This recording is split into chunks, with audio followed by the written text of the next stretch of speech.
Elliot Anderson is 23 years old. He's one of the best midfielders already in the Premier League. Some people are even saying he is the next coming of Declan Rice, and arguably he may be even better.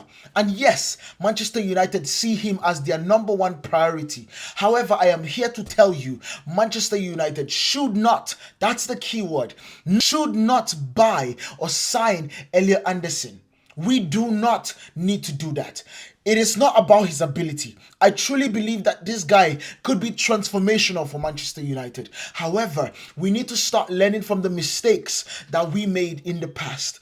Manchester United, in going for a player that did not want Manchester United, cost us tens of millions of pounds. Stay with me because I'm going deep dive into this situation on why Manchester United should not buy Elliot Anderson. So for you guys joining us here, welcome back to Pillah Sports. This is a channel where we do not sugarcoat things. We give it to you guys straight and deep when it comes to talking about the game of football. So if you are joining us for the first time, make sure you hit that subscribe button, hit that like button, and turn on your notifications. Let's get into it. For people that do not know who Elliot Anderson is, let's be clear. Elliot Anderson is a baller. Elliot Anderson is a 23-year-old central midfielder from Nottingham Forest. He joined Forest from Newcastle for £35 million, and at the time, people said that that was too much for him. Right now, Forest are fielding offers over £100 million plus for him, and that tells you everything. He has absolutely been outstanding in the 2 years that he has played for Forest. A box-to-box engine, a technical gifted player, someone that reads the game like a veteran, and of course, he is one of the key players of the Thomas Tuchel England side in the World Cup right now. The comparisons to Declan Rice cannot be exaggerated. It is not that good of a comparison. In fact, he genuinely could be better than Declan Rice in the future. Manchester City have him as their number one midfield priority this summer. They have lost Bernardo Silva on a free and they need a new engine room. And City have already placed an opening bid, according to ESPN, for £106 million, with a potential add-ons that could take the bid all the way to over 120 million euros. That is a record transfer fee. So yes, the talent is not a debate.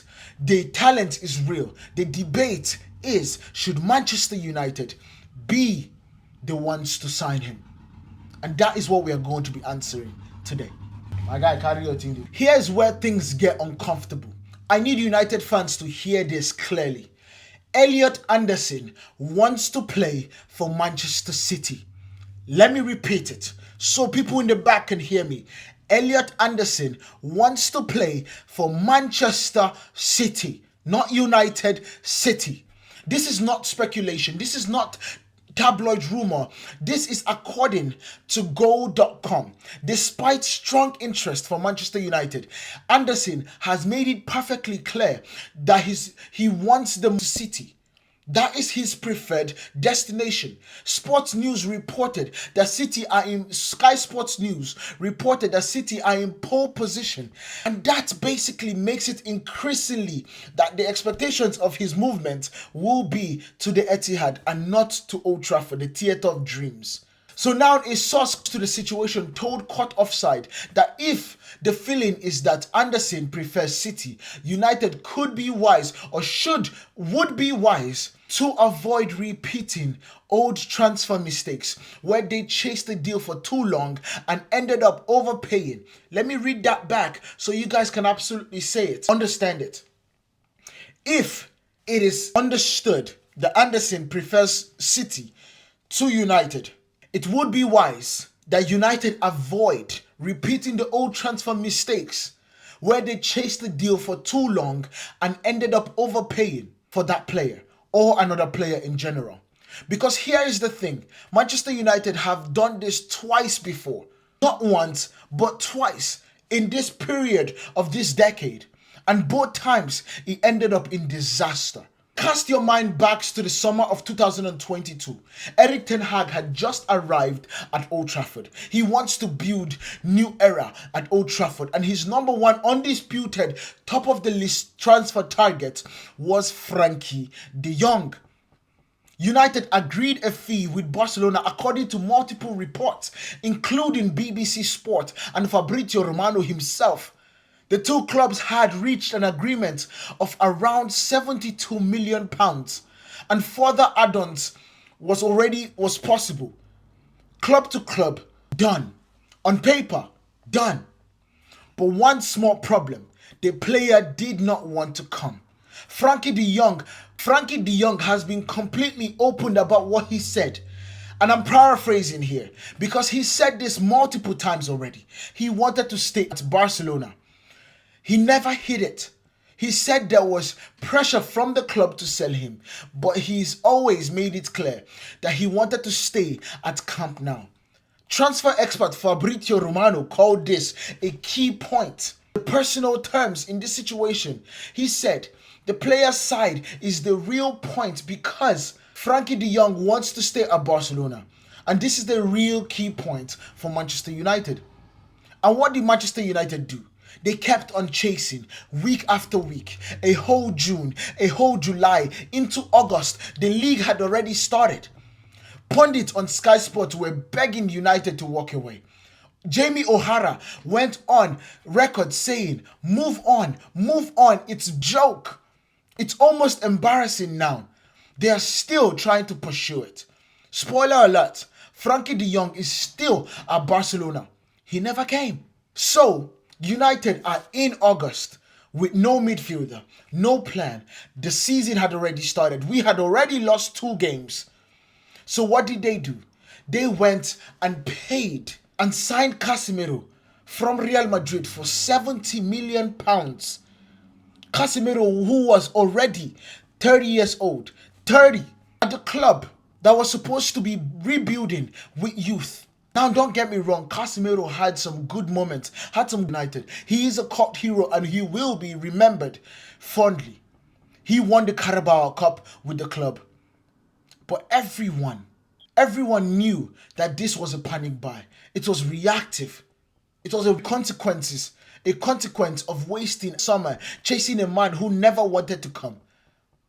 And this summer, Casemiro has left Manchester United as a free transfer, as a free agent, heading to the MLS.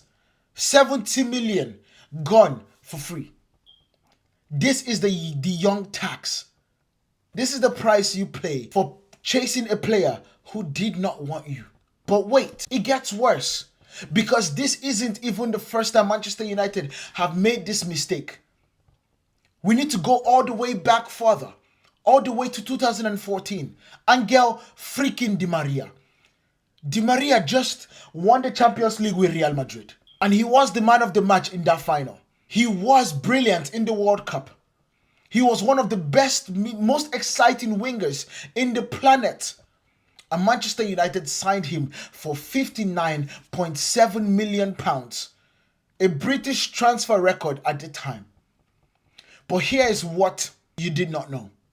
PSG wanted Di Maria first.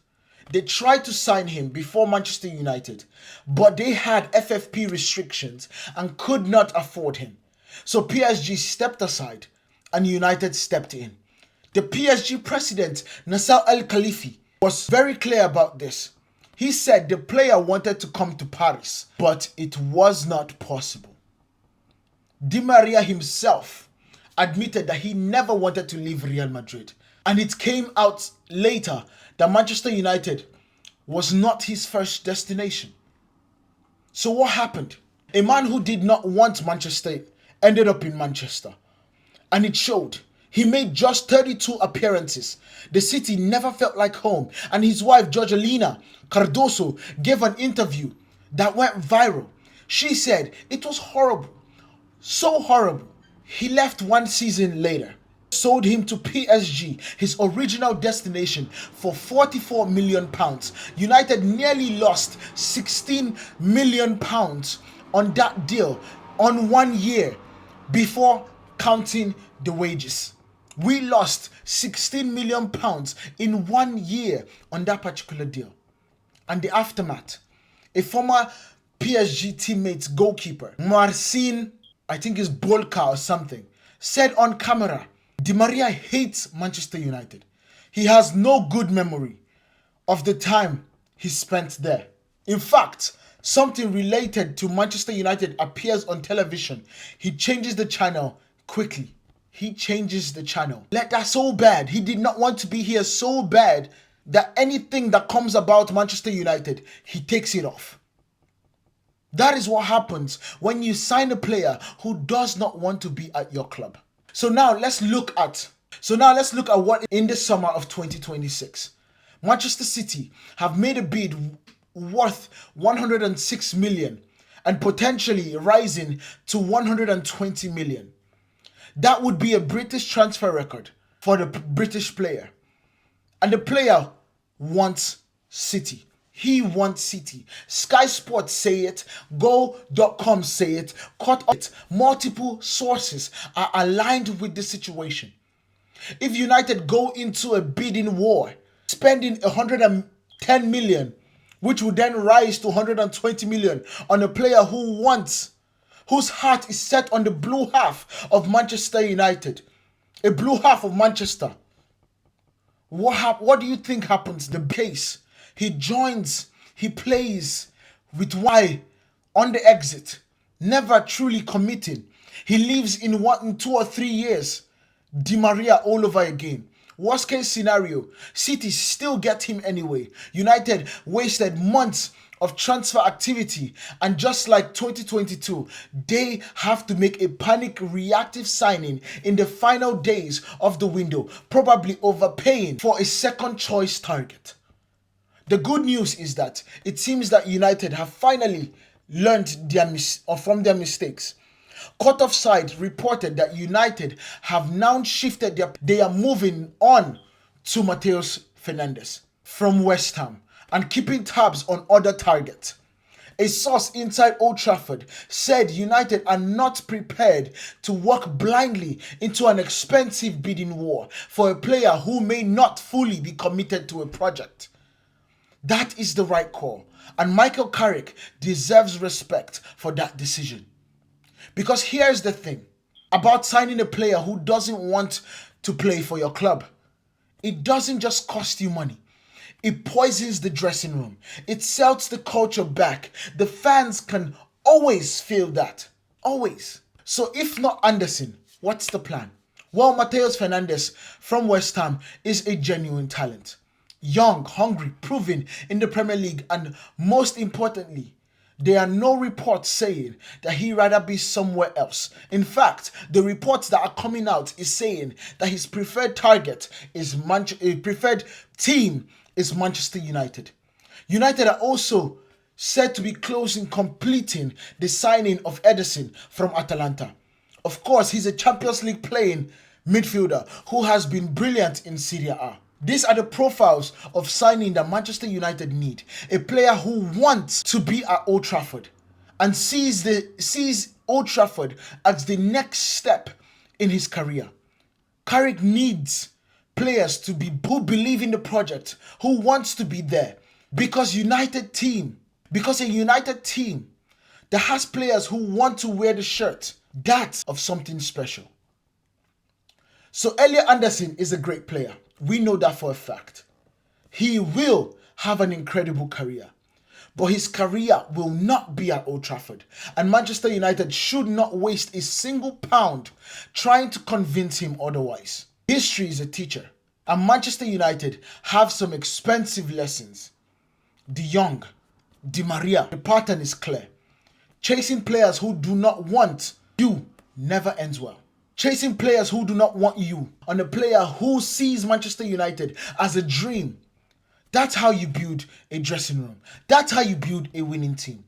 Drop your thoughts in the comments. Do you agree or do you think go all in for Anderson? I want to hear from you guys. If you enjoyed this video, make sure you smash the like button, subscribe to Pillah Sports, and share this with every United fan that you know. I'll see you guys in the next one. Peace.